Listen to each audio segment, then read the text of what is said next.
I'll tell you what, my computer, I just assume that the CIA and FBI have like a whole team because the shit I look up when I'm researching, I'm like, how to make a bomb, S&M practice,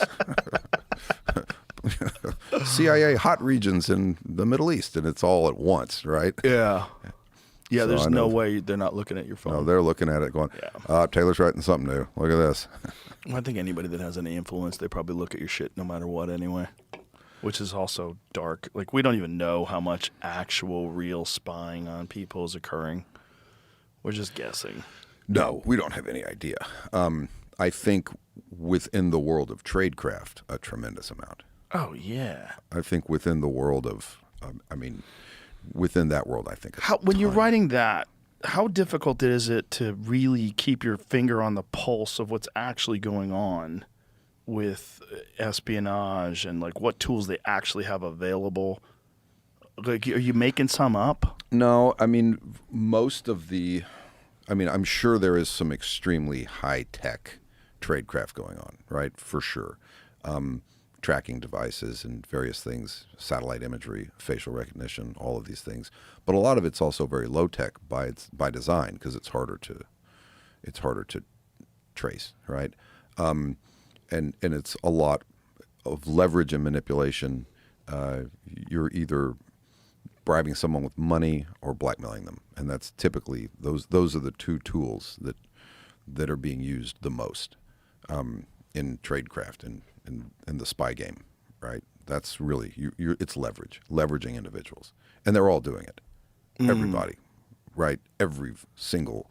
And then if you look at some of the, and again, I'm not getting on any completely apolitical, but from a tradecraft standpoint, what the Mossad was able to do with all those fucking cell phones and pagers and shit, like, nuts. You want to talk about play the long game, like build this dummy company, sell all these, get all these devices to all of these people who are your enemy, and then start setting them off years later to detonate.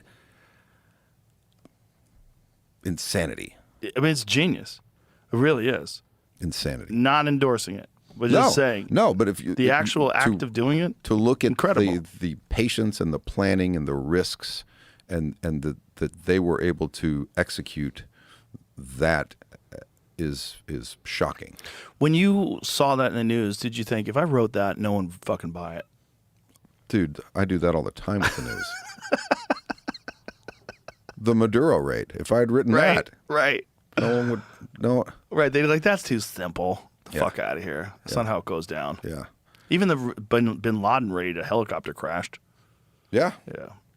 Yeah. The fact that they were able to, and I know it wasn't as smooth as it was led on to be, but the fact that no one died, not an American invading the Venezuelan military base in the middle of Caracas, it's fucking insane. It seems like it went pretty smooth. Do you think it went less smooth than they're saying? I'm sure that there's elements of, like, I'm sure, right? I don't know how many. The one thing I've learned with all my research into the military is any of these operations, there's actually a line in the upcoming line is where someone says, "Did it go smooth?" And the guy says, "Well, smooth as these things go." Right? Because just by the very nature, you start sticking a bunch of people in helicopters with guns, and shit's going to happen. All right.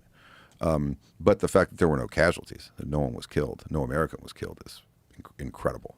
Yeah, it is incredible. It's pretty groundbreaking. Like, this is a new benchmark for what could be possible in terms of an invasion, at least of a third world country. It's just shocking, the difference in the technology that the United States possessed versus them. Well, and whether or not they were even available, knew that stuff was available. Yeah, war is going to change very, very quickly. With drones, AI and drones are going to alter the landscape of war. We're getting real close to some Terminator shit. Yeah, and I'm not saying that like it's a good thing. No, it's a very, very. You talk about adolescence of us as a species. We're seeing an adolescence in the teenage years of a new type of warfare, and when it grows up, it is going to be a beast.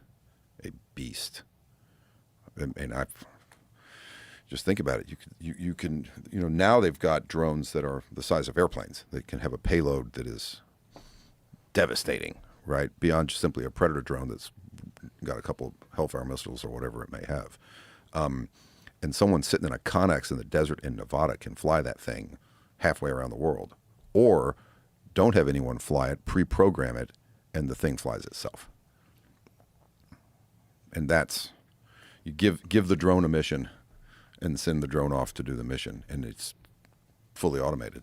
Yeah. And that's some terrifying shit. I bet that's a lot of what this UAP shit is, too. I bet it's experimenting with that type of technology with some sort of a novel propulsion system. Because they were working on novel propulsion systems way back in the 50s and the 60s. They were working on anti-gravity in the 60s. I don't think we're there. I don't know. I don't think we're there. I don't know. I don't know where we're at. I don't either. I don't know where we're at, but I'm not convinced. I'm not convinced that they haven't done something. In fact, Eric Weinstein makes some really interesting connections between, there's a college in upstate New York, a university in upstate New York that has a very overqualified physics department, and it's connected to a hedge fund that does bigger than Bernie Madoff type numbers. And he's like, the whole thing stinks to high heaven. And he goes, and I have a feeling that there's some sort of an undisclosed or a top secret above, top secret access program that's going on. Oh, I can promise you there's something. Yeah. I've always thought a possible solution to petroleum as far as transportation goes, and I wonder why they've never tried it, is using magnetic force.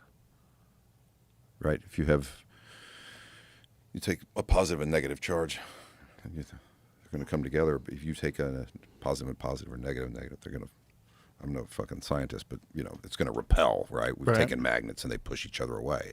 Well, how can we not use that if you had